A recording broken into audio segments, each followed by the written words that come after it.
And while the vast majority of local protesters were peaceful, some looters and rioters were arrested in Miami-Dade County over the weekend.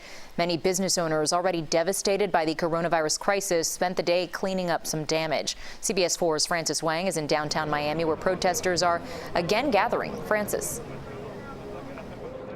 Hey, Lauren. Yeah, they gathered pretty quickly. We were at Bayside Marketplace covering a press conference earlier from the Miami mayor, and we saw a small group at the press conference, and then they just started growing really quickly in the last 30 minutes or so, and we came down to 8th Street on the corner of American Airlines Arena to catch up to them. But as you can see, the group has gathered here now in this corner. Everyone is holding up their signs, and they have some of the organizers addressing some of the crowds beforehand, kind of recapping what's been going on this weekend. As you mentioned, there were a few who did cause some chaos, but everyone else has been so peaceful, and they've been calling for that. But I do want to take you to the story now, where we talk about what happened over the weekend, and then we'll catch back up with these groups of protesters after.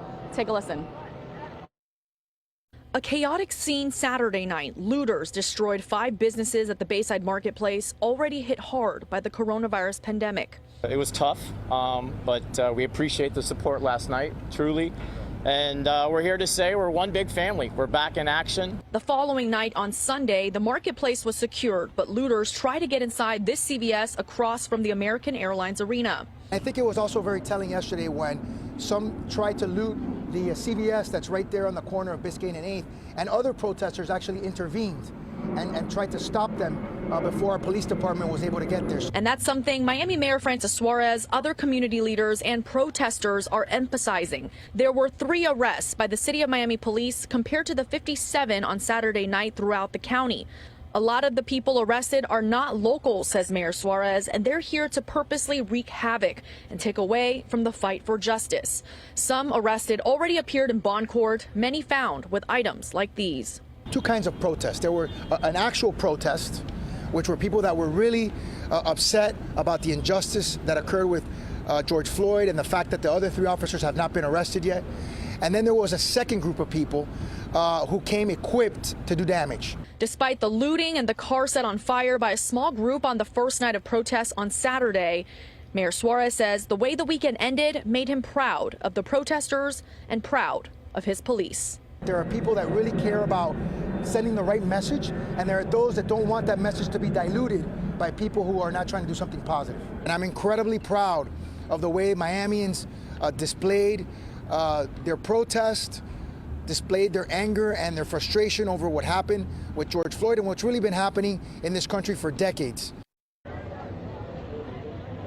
Yeah, and that CVS video that you saw, they actually addressed that. The organizers did. They say that it wasn't to protect CVS, obviously a large corporation, but to protect the protesters and also to really protect their message. That's why the protesters stopped everyone who was trying to loot that CVS. We're actually across the street from them, and they were talking about remaining peaceful, staying together, staying as a group, keeping their message strong. You can see they're here now on the sidelines with their signs with all of these different messages about police brutality, injustices in America, in Miami. And a lot of the people who are driving by are honking. They have their fists out as they drive by, showing their support, yelling at the protesters in a positive manner, chanting with them. They're starting to chant now already, as you can hear. Again, we've talked a lot about curfew, and the City of Miami curfew is no longer in effect, but there is still a curfew in the City of Miami because of the Miami-Dade County curfew. That goes until 9 p.m. We'll keep you updated with the latest, of course, here in downtown Miami. Elliot, Lauren, back to you.